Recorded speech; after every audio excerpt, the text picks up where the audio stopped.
Bon, en tout cas, pour ce qui est de Donald Trump, c'est connu. Hein, lui, tout de suite, avant même qu'il ne soit élu, il nous a dit qu'il allait d'abord reconsidérer tous les contrats. Il appelle ça comme ça parce que lui, c'est un langage businessman. Quoi. Il nous dit que c'est des contrats avec les États. Donc, on va tout revoir et aucun contrat ne devrait être en défaveur des États-Unis. Ça veut dire quoi? Son premier opposant direct, c'est la Chine. Il te dit, la Chine, il me faut avoir vraiment verrouillé partout pour que la Chine ne profite pas de nos échanges. Donald Trump n'est pas un perdant. Lui, dans le business, il doit être gagnant à tous les coups. Je dis, donc, la première conséquence, c'est que, d'abord, c'est la Chine qui va passer, comme on dit, à la caisse, permettez cette expression. Il va augmenter les taxes.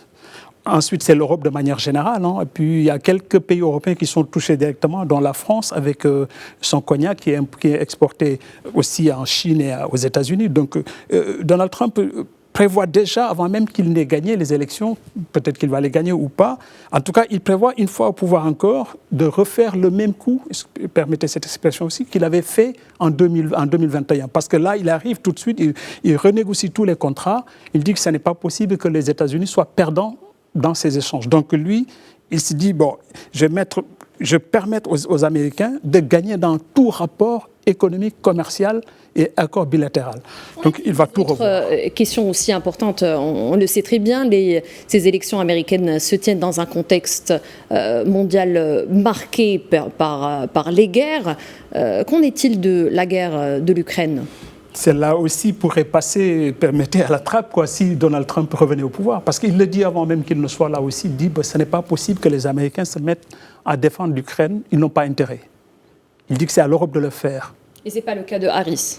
Ce n'est pas le cas de Harris. Les démocrates sont beaucoup plus modérés dans ce domaine, ils sont beaucoup plus, on va dire, beaucoup plus ouverts sur l'international que Donald Trump, parce qu'eux, ils sont vraiment partisans de l'OTAN. Donald Trump est anti-OTAN carrément. Donc il estime que l'Europe doit aujourd'hui se défendre par elle-même.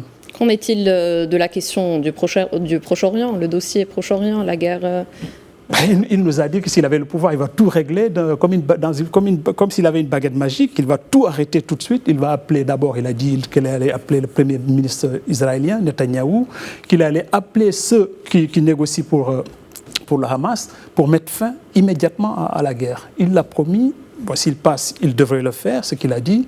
Peut-être qu'il a le pouvoir de le faire. Aujourd'hui, est-ce que les États-Unis ont le pouvoir d'arrêter la guerre à Gaza ? Ils ont le pouvoir. Ils ont le pouvoir. Parce que si Israël aujourd'hui est monté comme ça en puissance, c'est seulement grâce aux États-Unis. Parce que si les États-Unis, ce que disait le président Macron d'ailleurs, quand il disait on ne peut pas demander un cessez-le-feu et continuer à armer Israël. Donc il suffit d'armer Israël pour que la guerre cesse. Parce qu'Israël n'a même pas de munitions en réserve. C'est à flux tendu qu'il est alimenté par les États-Unis. Auquel cas, donc, si les États-Unis mettaient un frein à ça, la guerre s'arrêtait tout de suite.